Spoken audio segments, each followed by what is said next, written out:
2023 was tough for Tinseltown. It was the year of the flopbuster, the streaming collapse, and the worst time strikes in history, leading to what many called the Great Hollywood Apocalypse, where the only survivors. Fun fact, it's actually burning down right now. This visual. Time strikes in history, leading to what many called the Great Hollywood Apocalypse, where the only survivors wandering the wasteland are creative bankruptcy, identity politics leftovers, and zombie franchises regurgitating unnecessary prequels, sequels, and spin-offs. So many. Once again, we here at Nerdrotic have put together a team with a special set of needs, and they've done a deep analysis and come up with the top 5 woke Hollywood disasters of 2024. Number 5, Madam Web.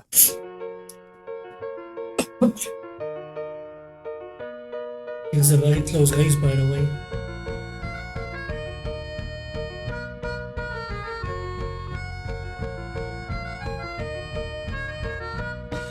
So many things wrong with this movie. Oh man.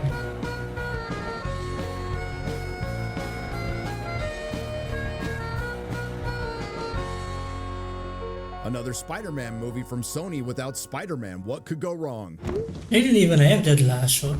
Starting with the casting of Dakota Johnson playing Madam Web, who, in the comics, is a clairvoyant Supposed to be elderly old. woman who's blind and crippled. The resemblance is uncanny. Now, how do you screw up a movie with Dakota Johnson and Sydney Sweeney? Well, possibly lie. Based on their Instagram post, there's a lot of speculation that they were led to believe that they were in an actual Marvel Studios production. When I got the Madam Web role, I ran into Lizzie Olsen in the hotel lobby and spoke to her about it for a bit. She said she had a great time and seemed very relaxed about it. So that was comforting.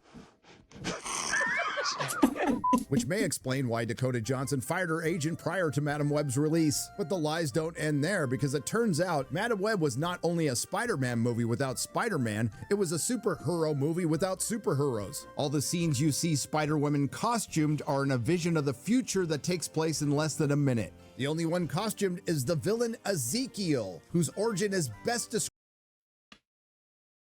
in this unfortunate cutscene of cinematic dialogue. He was in the Amazon with my mom when she was researching spiders right before she died. Wow. Turns out he left Madam Web's mom for dead and now has visions of these Spider Women killing him in the future, when in truth those visions were of these women killing the Sony Spider-Verse. It did come true, by the way. Sony announced after Craven, they announced that they are done. They should can the whole thing. Oh man. Are you crying or are you laughing? This film is best described as an adult film without all the adult stuff. So while my character in the movie may be able to see the future, I also can. And I know what the future brings. I know that when you see Madam Web, you're gonna can. And I know what the future brings. I know that when you see Madam Web, you're gonna love it. In fact, I think you're gonna see it twice. Featuring scenes like an older woman kidnapping a group of barely legal girls and then taking them out to the park. You guys, this is so freaky. Who are you? What is going on? Then there's a scene of the older woman abandoning the barely legal girls and leaving them to their own devices. Just stay here and don't do anything dumb. Seriously. Why would they listen to Don't do dumb things. This is followed by the older woman teaching the barely legal girls some Terrible CPR. dialogue. And then you pump, and you want to go like 2 inches down. Go. Good. Okay. Okay, Anya, get ready to take over. And go. Great. Okay, 1, 2, 3. Perfect. Nice job, Anya. And towards the film's climax, the older woman drops off the barely What the legal fuck was girls this? with an older man and a pregnant woman. All the setup, none of the payoff. In the end, the villain is killed by product placement, the P in a Pepsi sign, and the origin of Madam Web, considering she had her powers from birth, was to become blind and crippled. I wouldn't be here if it weren't for the 3 of you. Unsurprisingly, it was panned by audiences and critics alike and became a massive flop. But there were some winners because Sydney Sweeney and Dakota Johnson may be the first two actresses in history to become more popular after their film bombed. I am so happy to be here. My name is Sydney Sweeney. You might have seen me in Anyone But You or Euphoria. You definitely did not see me in Madam Web. And it had everything to do with their attitude towards the flop, which was to blame the executives, Sony, and not the fans. In truth, this was the best unintentional comedy of the year, and quite frankly, I had a good time watching it, but even at the time, many of us believed this would be the worst movie of 2024. Oh, my sweet summer child. Number 4. The American Society of Magical Negroes. I didn't even watch this. I didn't even bother. Such a terrible idea. Considering the aforementioned problems with Hollywood in 2020, Oh, that's another has to series. be asked, did they get the message about the message? No. All of these things After suck. such a disastrous year, would the industry collectively do some deep introspection, maybe lay low for a little while, possibly dial down the whole pissing off half the country thing? Or through their collective massive egos, hubris, and a clinical lack of self-awareness, would they release a potentially deeply divisive film that's guaranteed to piss off the 5s and 10s of people who bother to watch it? Now we know the trope of the Magical Negro has been around for a long time, and if they had adapted the Key and Peele sketch, this would have been fine. Instead, we got one of the worst films of the year, a boring rom-com wrapped in some bigotry. Yes, this film sets out to fight racism by being racist. The American Society of Magical Negroes Is so proud of some of the more egregious scenes, they put it in the trailer, which was ratioed into oblivion and quite frankly, the only thing anyone's gonna remember about this movie. The Society of Magical Negroes. Centers around our non-threatening male protagonist Aaron, spelled A-R-E-N, who was a failed modern artist, and after he spent his last $3,000 on yarn, he is down and out, and to make things worse, he tried to help a drunk white girl, and for some reason these two guys think this guy is mugging her. He's saved by David Alan Grier and recruited into the American Society of Magical Negroes. As per the film's synopsis, a young, diverse, non-threatening male protagonist gets recruited into a secret society of magical black people who dedicate their lives to making white people's lives easier. Although initially enamored with his new powers, he begins to question the value of using supernatural means to do the very thing he's felt obligated to do his whole life. And why does our young, diverse, non-threatening male protagonist and the American Society of Magical Negroes feel the need to make life more comfortable for People? I think it's best to let the film explain itself. What's the most dangerous animal on the planet? Sharks. White people. Ah, here we go again. When are white people most dangerous? And they're teamed up with sharks. When they feel uncomfortable. White people move into a neighborhood, they feel uncomfortable, gentrification. Okay. White cop sees a black man, feels uncomfortable, another shooting. There was a time when all you had to do is look at a white man and make him uncomfortable. That was pretty much it for you. The last thing we see in this world is an uncomfortable white man. We are the vanguard of white relaxation. Black knights making sure that they don't take it out on a brother. Because the happier they are, the safer we are. If you were looking for a punchline there, you weren't alone, and it never comes. And let's not forget that white discomfort is measured by a white tears meter. That's right, according to this film, the safety of all black people, only in America by the way, is based on white comfort. And why does David Alan Grier recruit the young, diverse, non-threatening male protagonist? I know you can feel their discomfort, Aaron. Watching you walk through a room full of white people was the most painful thing I've ever seen. I mean, aside from being a young, diverse, non-threatening male protagonist, he's over-accommodating to white people because he's constantly in fear for his life, and that makes him a perfect recruit for the American Society of Magical Negroes. Hold up. Wait a minute.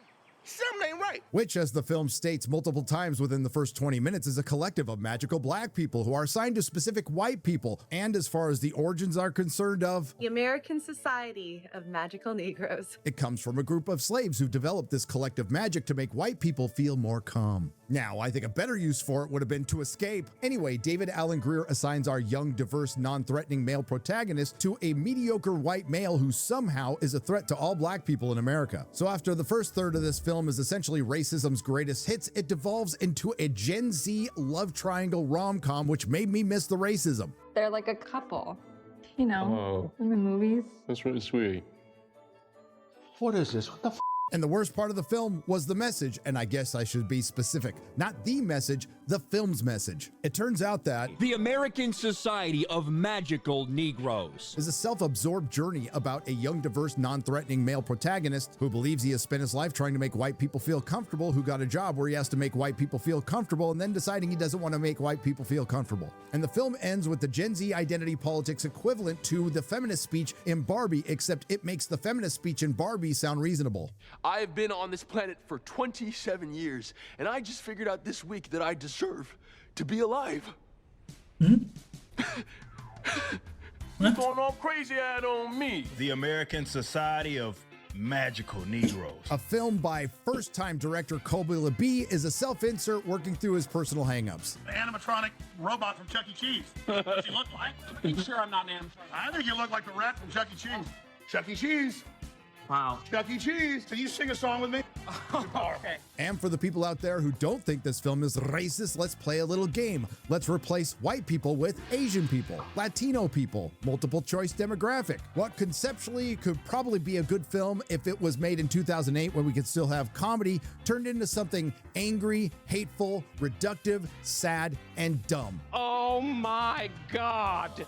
The American Society of Magical Negroes Was so bad, critics and what few members of the audience who actually watched it hated it, and despite its But critics normally like everything that's race-bait in America.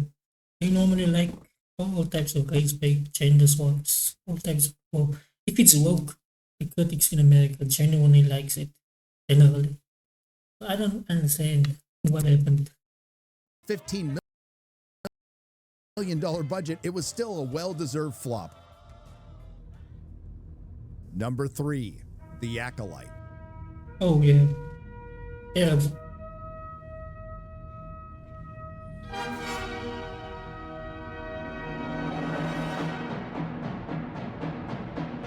It's so terrible they canceled season 2.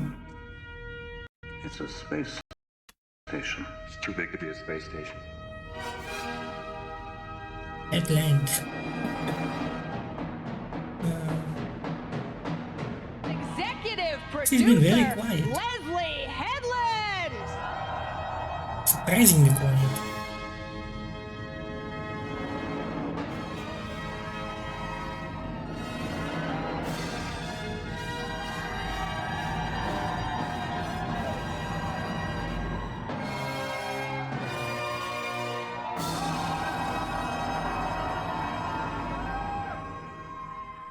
Who? I am the type of Star Wars fan that doesn't even have a favorite movie. So when people are like, "What's your favorite Star Wars What? movie?" I'm like, "There is no You're Star not- Wars movie. you're not There a is only fan. Star Wars." Please, Queen idiot. Kathleen Kennedy. After begging Kathleen Kennedy for a job on the red carpet because she loves all the Star Wars, former personal assistant to Harvey Weinstein, Leslie Headland got her wish and wasted no time taking George Lucas's lore to Harvey's office. I'll everybody here. I'll just do it. We were told that The Acolyte would be a murder mystery told from the Sith's perspective. What D+ ended up with was dinner theater fanfic told from a childless wine ant's perspective. Yes, yes. We were told by former personal assistant to Harvey Weinstein, Leslie Headland, that The Acolyte would be a cross between Frozen and Kill Bill, when in truth is closer to being a cross between the 1992 space movie and The Parent Trap. If you want to know what the 1992 space movie is, you're going to have to Google it. I'm not doing it. It's hard to say what's worse, the coven of communist lesbian space witches singing, Oh yeah. Don't make me circle this again. the coven of communist lesbian space witches conceiving twin girls without a man. What the is this? They eventually grow up to be identical twins played by Amandla Stenberg, exactly the same way, who throughout the series changed sides faster than the Young Turks after an election. There's also the little things in this show, like turning the Force into the thread. All living things are connected by the same thread. Some call it a force and claim to use it. But we know the thread is not a power you wield. A few moments later. That's it. I'm calling Child Protective Services. Somebody should. What a waste of a character. 2 characters actually. That guy died for no reason.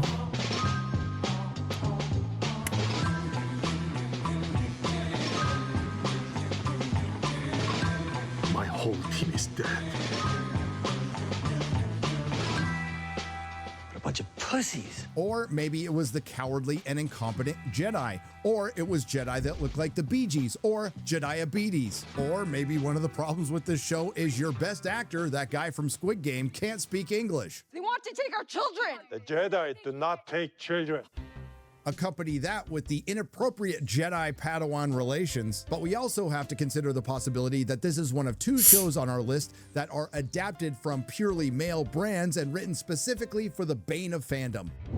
Shippers. Because there's a lot of people at Lucasfilm who made a lot of money who thought it was a good decision to have a thirst-trapped Sith villain, Smilo Ren. As he begins to untie a belted knot from around his waist, she straightens up for a better look. He begins to undress, revealing a prominent scar on his well-toned back. Dropping his billowy-legged Hakama pants, he steps forward with the sunlight accentuating his taut muscles. He wades barefoot into the pool, keeping her predatory gaze on him. Why is it so sexual with this person, man? Everything is just so sexual. There's a lot of very well-paid people at Disney and Lucasfilm that thought this show was a good idea. Well, for starters, it turns out it wasn't a good idea to give former personal assistant to Harvey Weinstein, Leslie Headland, $230 million to make a Disney Star Wars show. You just have to have the confidence to walk in there and pretend like you know how to do it. I'm telling you guys like the truth. Like that's how I made my first film, was that I was like, I know what's going on. I didn't at all. And I think it shows in the movie. It also turns out not to be the best of plans to attack the fans prior to the show's release. Let's start a club, book or something with creators. Truth to power, keep an eye out for you silly racists. Hyper-conservative, bigotry, vitriol, prejudice, hatred. Make it stop.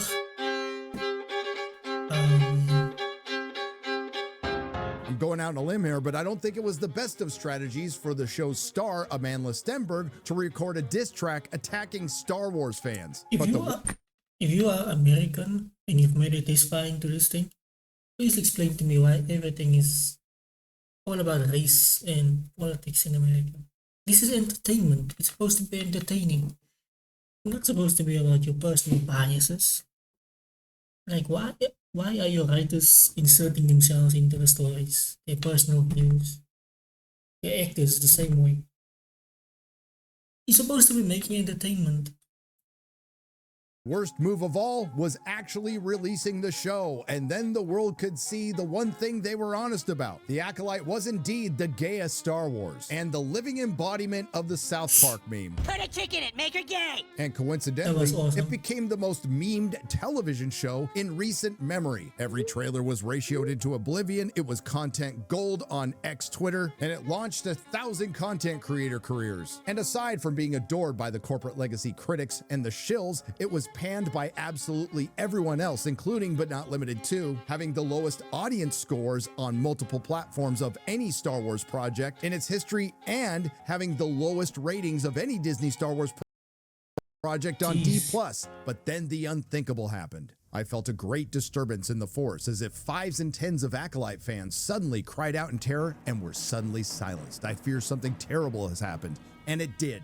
The Acolyte was canceled. Yep. It certainly had its fans. Unfortunately, it wasn't enough. And as predicted, the Acolyte became the Marvels for Star Wars, the undeniable truth. And it became a cultural moment because that's when the world realized the fans were always right. And Disney, with their willing and able comrades in the corporate legacy media, didn't just lose their integrity. No, they found out they never had it.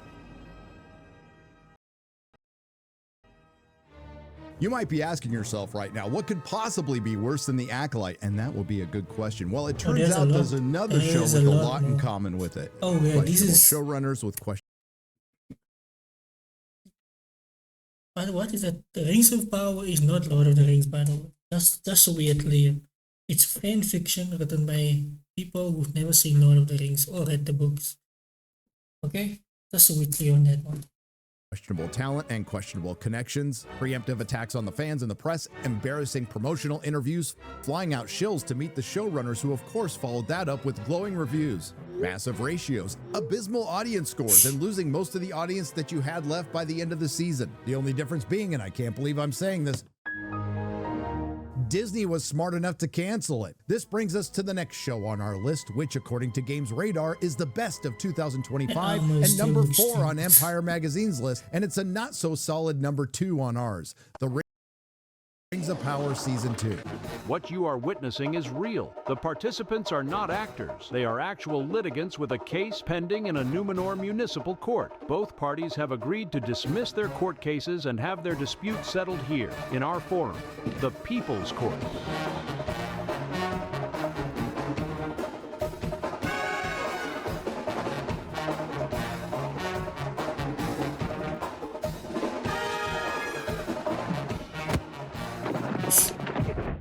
Jesus.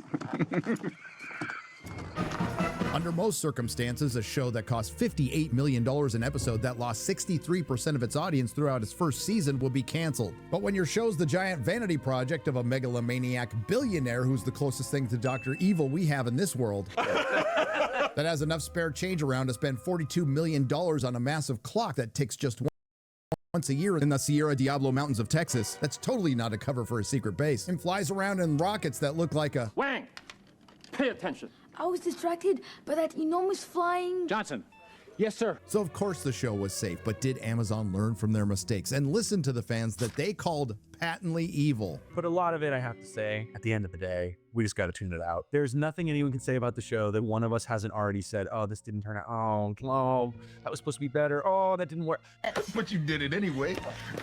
To be fair, after some quiet reflection, Amazon did identify the one single problem they had with season 1, all the male directors. I'm so happy the season has been directed by women. It gives a different perspective, I would say, the feminine gaze. That's what I meant to ask you. How different is the feminine gaze? The fact that 3 women get trusted with this huge budget, I always say, why not? Why wouldn't we be able to, Absolutely. right? We might have a female president soon, so... That's part of your problem right there. It's not about you, it's about the Ultimately, story. Amazon didn't listen to the fans and repeated all the same mistakes. And there's a new mantra in Hollywood. I mean, besides male and pale is stale and survive until 25, and it's things can always get worse. When they weren't blatantly ripping off, paying homage to Peter Jackson's Lord of the Rings and The Hobbit and even Harry Potter. Should be dead by now. What was that? There are nameless things in the deep places of this world. There are older and fouler things than orcs in the deep places of the world. He's never mentioned you. A wizard does not find his staff. It finds him. The wand chooses the wizard, Mr. Potter. Corporate We need was Gandalf all along, between didn't we? this picture and this picture. They're the same picture. Amazon, out of one side of their mouth, promised that season 2 would be more canonical and honor Tolkien's lore, when in truth, they were buggering it some more. I must have missed the part in the appendices where Gandalf showed up in the Eastern lands 1,000 years too early, wandering around with female Sam and female Frodo, just so we could spend 2 seasons revealing his name in the lamest way possible. When in doubt, always follow your nose. Bitch, please.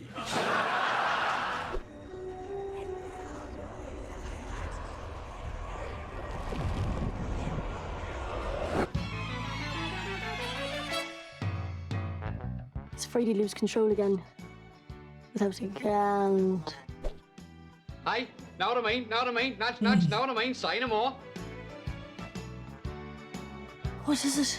From the stuff I saw in my dream. He's a giant. Like an elf? Bigger than that. Oh, so he's a great big grand elf. Say no more, know what I mean? Nudge, nudge. The secret fire whispers to us if we have ears to hear. Thank you kindly, grand elf. Very good, very good.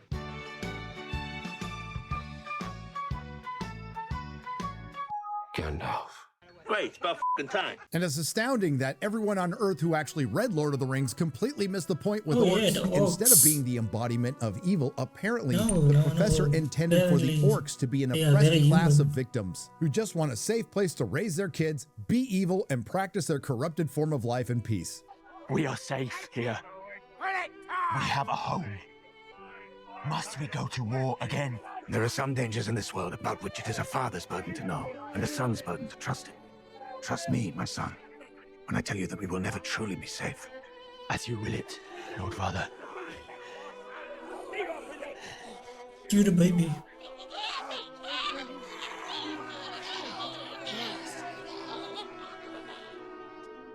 Now, I'm no Tolkien scholar, but I can't say I recall Elrond making out with his future mother-in-law, Galadriel. Yeah, I love you.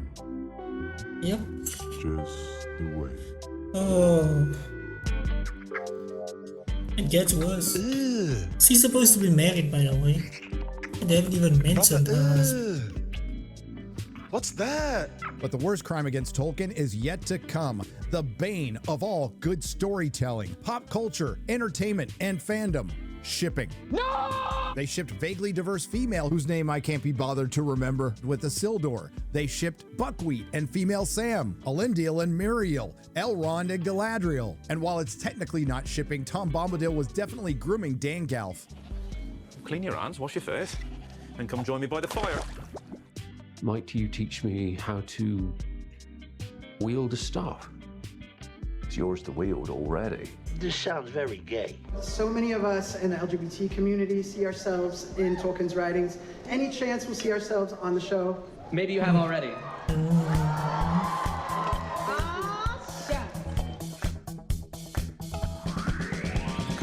And of course they couldn't resist shipping Sauron with Celebrimbor, don't believe me? What were the ones we came up with yesterday? Sal Brimbor. I want to watch a good entertaining story, a good tale. That's the one. And you get people riding slow horses.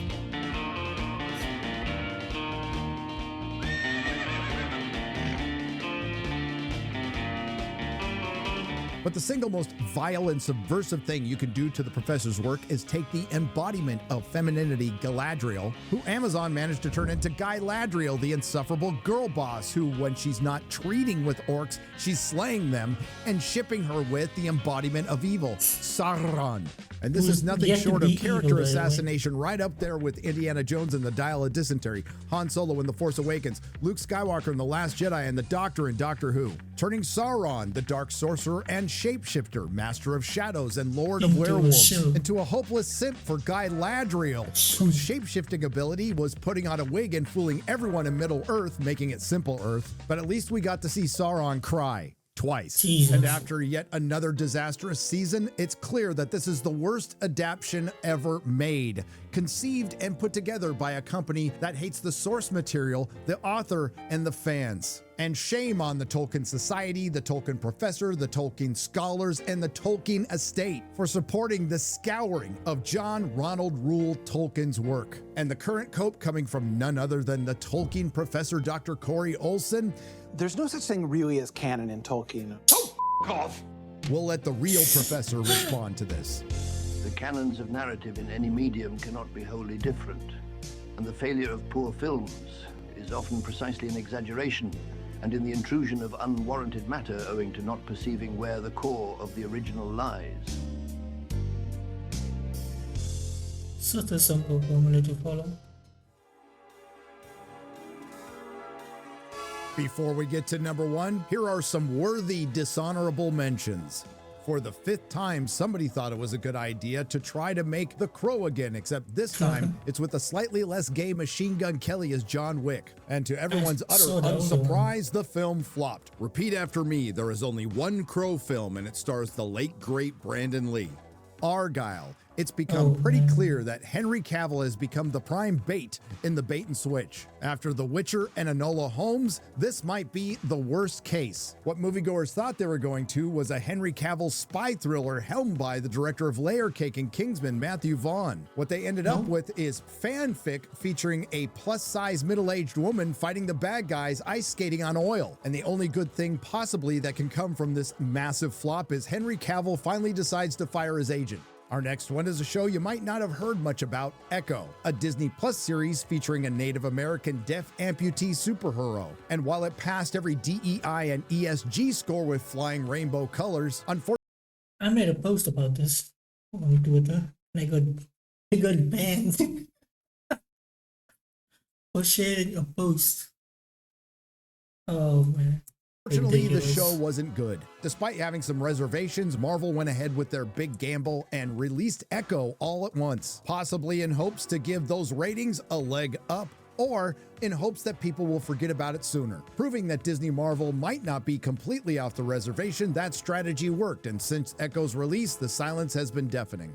Borderlands. Really, what gamer doesn't want to see two of their favorite characters portrayed by elderly women? Agatha all along. After the massive hit that was Deadpool and Wolverine, Disney Marvel decided to take a page out of Disney's Star Wars book and snatch defeat out of the jaws of victory. Apparently, it wasn't enough for Disney to have one show about a coven of musical lesbian witches that's the gayest Star Wars ever. They required another subsidiary to make a show about musical lesbian witches that's the gayest Marvel ever. Coming off as a bad attempt to make Marvel Glee and Wicked, with the following success of Wicked, one thing became clear. Nobody wants Marvel to be Glee or Wicked.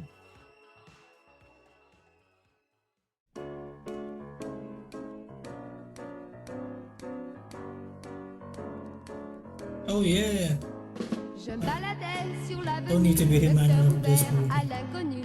J'avais envie de dire bonjour à n'importe qui. N'importe qui, ce fut toi, je t'ai dit n'importe quoi. Il suffisait de te parler pour t'apprivoiser. Oh, Champs-Élysées, oh, Champs-Élysées. Au soleil, sous la pluie, à midi ou à minuit, il y a tout ce que vous voulez aux Champs-Élysées. Number 1, Joker, Folie à deux. Well, you've seen it. Did everything you expected?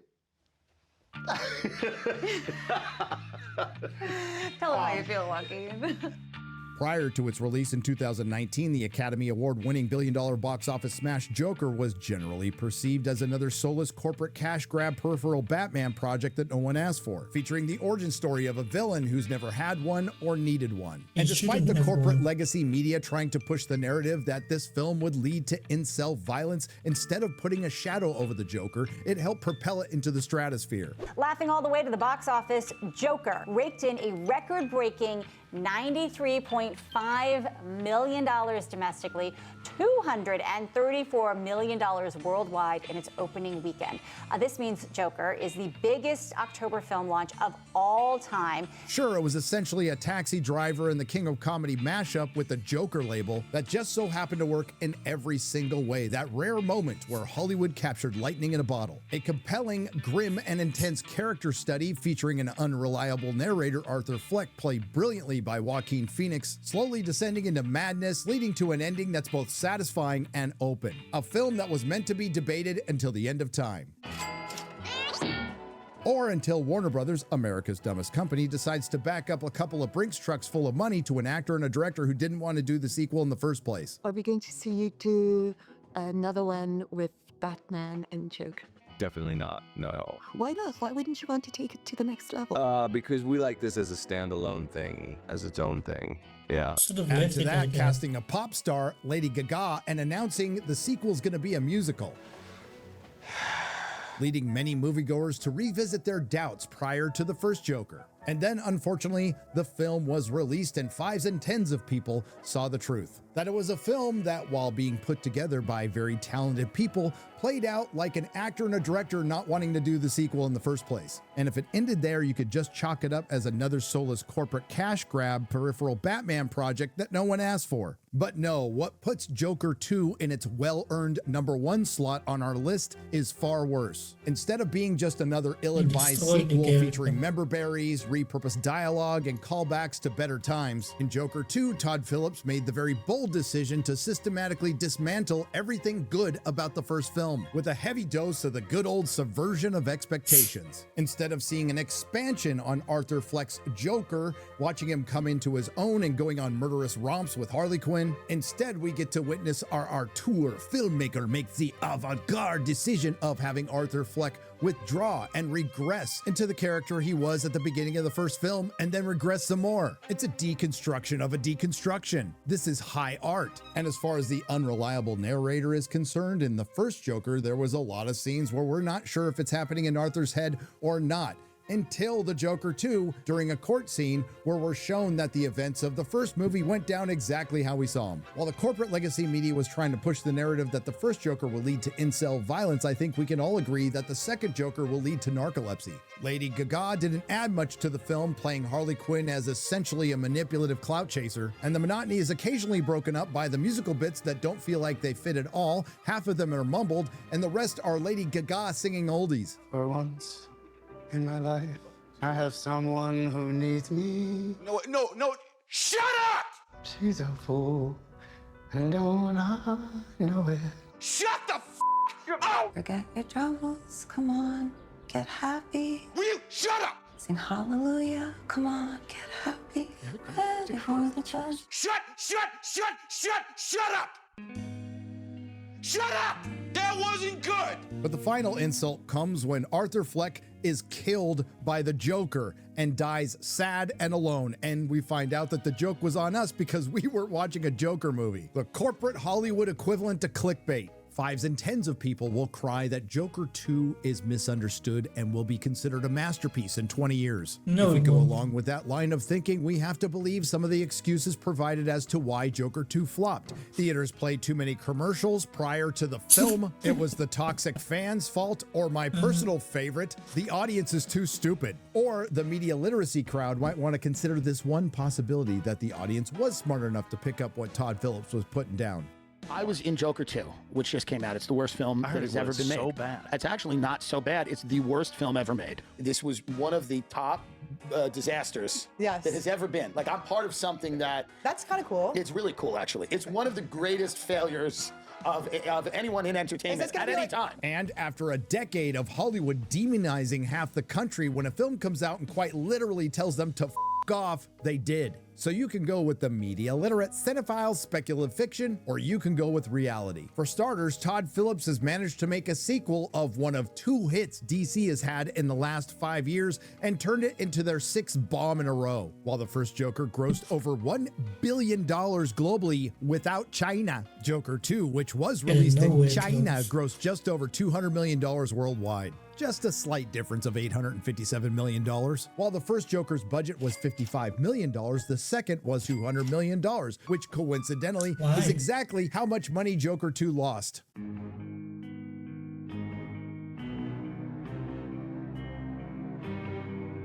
I blew up the budget. While the first Joker, which was cinematic serendipity that divided the critics and fans, the second Joker was a cinematic catastrophe that united the critics and fans. Perfection. And the topper is, while The Joker 2 is an awful movie, its added bonus is it completely ruins its predecessor. I'll never watch the first again. Joker 2 is the personification of everything wrong with modern Hollywood. No, we don't need a sequel, a prequel, an interquel, a midquel to everything. The only thing modern repurposing accomplishes is reminding us that Hollywood used to be better. Joker 2 made Joker the story we were concerned about in the first place. A meaningless and pointless corporate cash grab peripheral Batman story set in the world of Batman without Batman that was in truth a Joker movie without the Joker.